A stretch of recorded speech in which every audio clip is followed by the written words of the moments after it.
spin bike to improve your run time, right? Okay.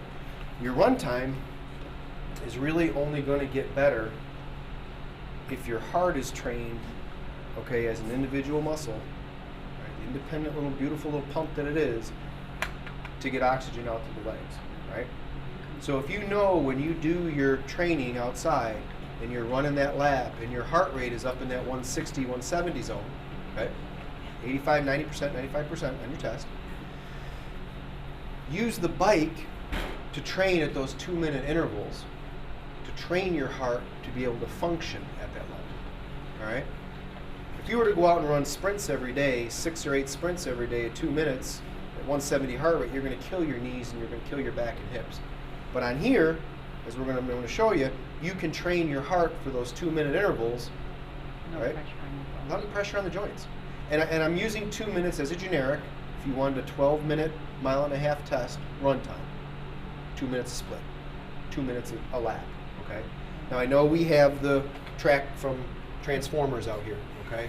So we're kind of just, we're floating it a little bit right now, and I'm saying 2 minutes, right? It might be 2 minutes and 30 seconds for you. It might be 2 minutes and 50 seconds. It might be a minute and 60 seconds. It might be a minute and 50 seconds.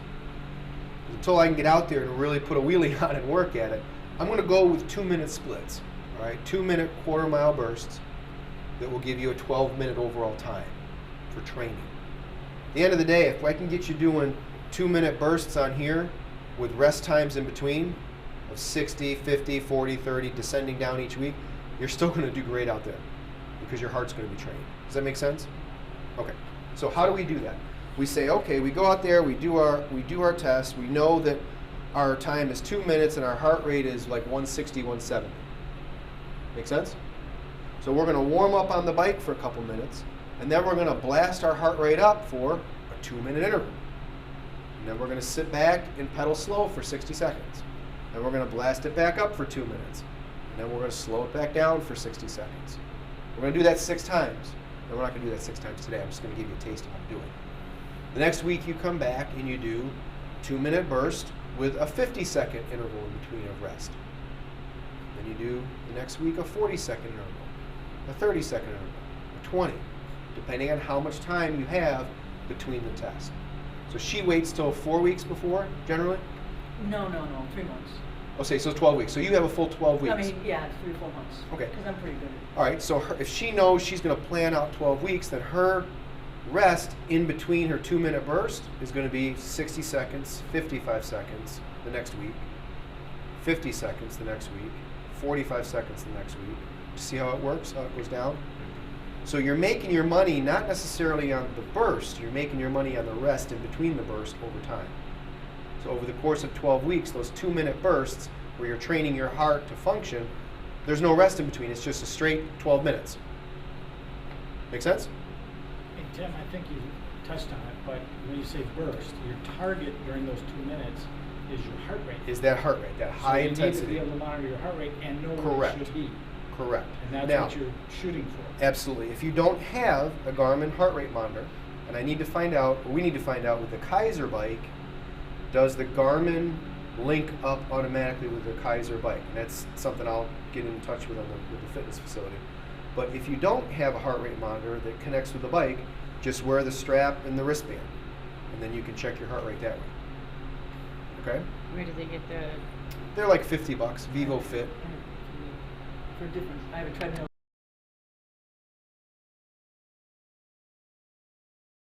I'm Tech Sergeant Tim Kelly. I'm with the 315th Airlift Wing out of Charleston, and I'm up here at Westover, Massachusetts, and what we're doing is we're putting together some quick 1-minute to 2-minute video tips on how to improve push-ups and sit-ups.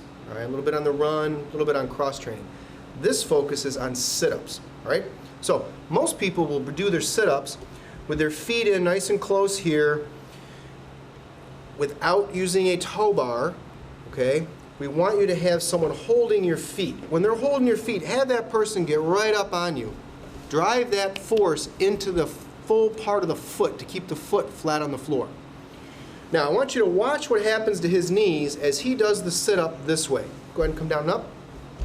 Look at the difference in how the knees are moving back and forth. That's instability.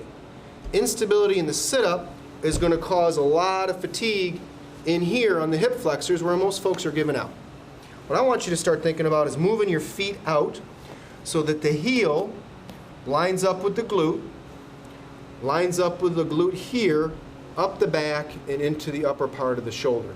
What you're doing is you're creating a rectangle versus a triangle that drives that energy all the way into his hip flexors. Bringing his feet out, have the partner get right up on those feet. He's going to come down and come back up. Notice the rectangle versus the other way was the triangle driving all that energy into his hip flexors. This displaces the energy more uniformly across the abdominal wall. Guess what? That means a better sit-up score for you. And remember one other thing.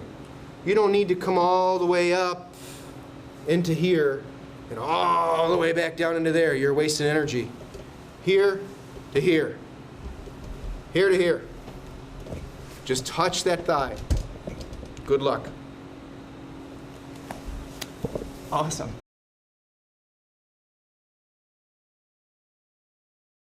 There's a reason for that. So what happens is when you draw the shoe up tight, if it's not back there, it basically just tightens down the lace this way. The energy comes across here, right? That still allows your foot to slide forward. When you put that shoelace back through the loop, back through the eyelet, you're going to create a loop. So you end up with two little, kind of like two little dog ears, right? Put this through. I'll go around and check them for you. Now what happens is when this shoe goes back on your foot and it ties tight, what happens is, if you see how it's designed there, this goes straight down into the heel cup. So it keeps that heel in tight into the heel cup of the shoe. So now your foot doesn't slide in and out, all right? It starts slipping around inside the shoe, which causes the shin splints and the soreness under your feet and your toes, that kind of thing, because the heel's back where it needs to be. Yeah, sure. I've never seen the technique where you make the loops and then you bring it through to do that. Correct. Yep. So you'll see when you put the shoe back on how all of that force, that energy, goes this way, which keeps the heel back in here in the heel cup where it belongs. That's why the shoes are designed like that. Nice support structure for the heel, keeping it back in there, so as you hit, the foot's not sliding forward. Does that make sense? Okay. Now once you've got it snugged up, give your heel a little tap. There, that puts the heel back in the heel cup. And we're going to draw it down.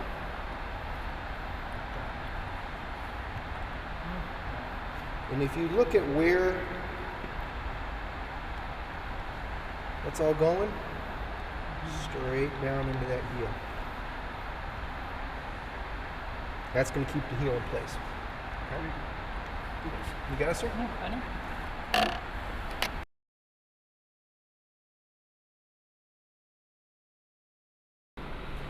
Good morning, I'm Tech Sergeant Tim Kelly. I'm with the 315th Airlift Wing, and I'm up here in Massachusetts at the 439th. And what we're doing is I'm going to do some very quick 1 to 2 minute videos for you to help you improve your push-up and your sit-up form so you can do them correctly and get more out of the efforts that you're actually expending to get the test.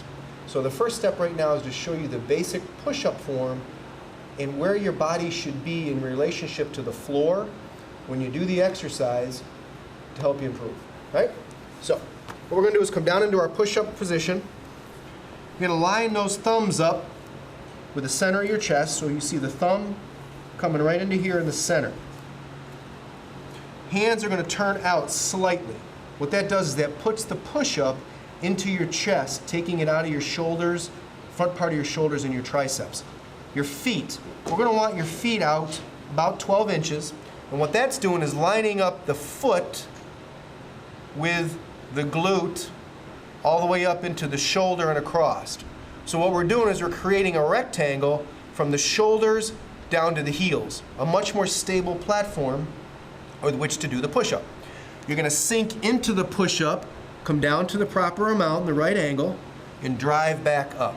What we're doing is we're putting that push-up into your chest and your upper back versus tricep and front delts. When you bring your feet in together, what it does is it puts all that pressure on that push-up into your lower back. Consequently, a lot of people are dropping their legs, getting fatigued in the center of their body and their core. They're losing push-ups. Feet 12 inches apart, turn those palms out just a little, grip that floor, drop down into your chest and upper back. Straight up and down. Work these tips and your push-ups will increase to get you a nice passing score, or 80 or even a 90. Good luck.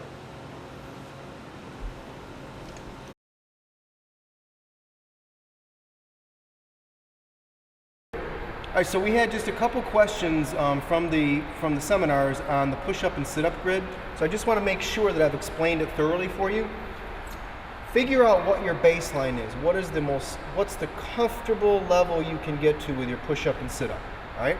So say that comfortable level is 15, meaning you can get down and do 15 push-ups right now, or 15 sit-ups without any hesitation, easy, no struggle. But you know that you have to get to whatever magic number you got to get to over here, right? So we're going to start with 15. We're going to do our set of 15. We're going to rest for 60 seconds.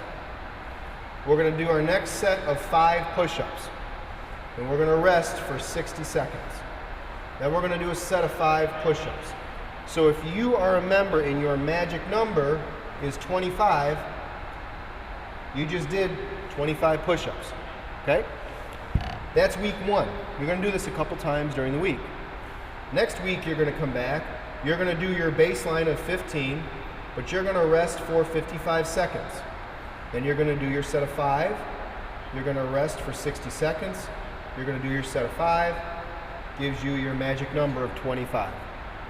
The third week, you come back. Your baseline, because you're getting stronger, might come up to 16. Beautiful. Go for it.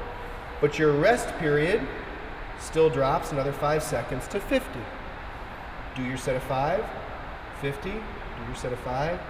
Now you're at 26. Fourth week you come back, baseline still at 16, you're going to rest for 45. Fifth week you come back, your baseline might come up, you're going to rest for 40. You're still going to do your sets of 5, but your rest period will continue to drop each set by 5 seconds. Over the course of 12 weeks, you're doing your base set plus whatever in between with 0 for rest. Make sense? Hopefully? Good luck.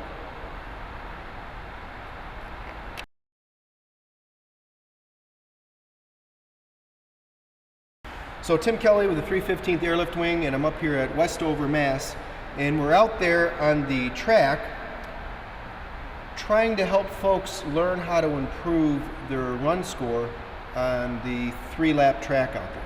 Normally this is taught with a 6-lap track, but because we're in Westover, Massachusetts, and we have the Transformer track, all right, brought out of the movie, we're going to do it just a little bit differently. All right? What I want to do is use a time frame of 12 minutes,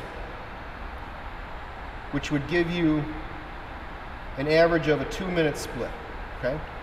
I'm using this because it's a generic time, and I'm trying to teach a simple theory in how to improve your test score on the run by working on your heart. Okay?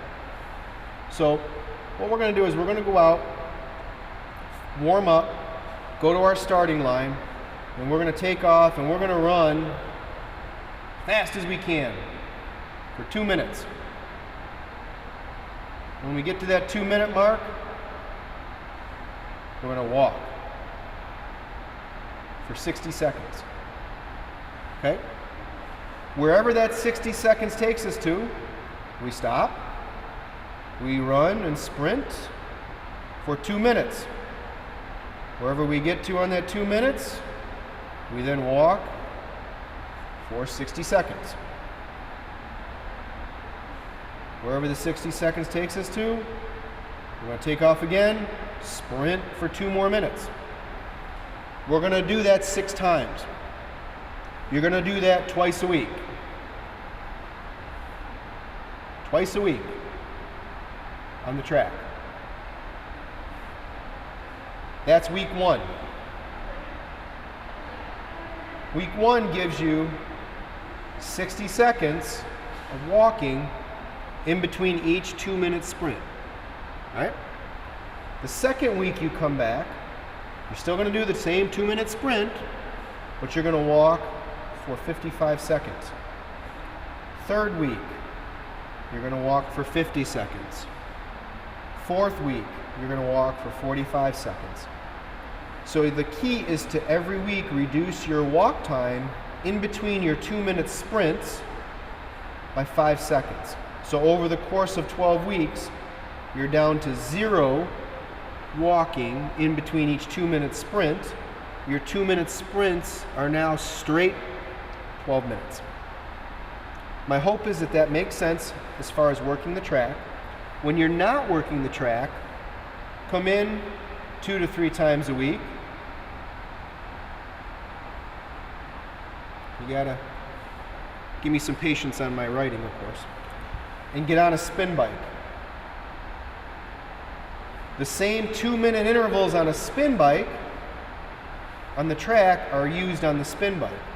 Now here's the catch. When you go out and do your sprints on the track, write down your heart rate. So now on the spin bike, if your heart rate on these sprints is up around 160 to 170, whatever it is, I don't know, everybody's an individual. The heart rate that you're used to sprinting at on the track is the heart rate you're going to do your 2-minute sprint on the spin bike to.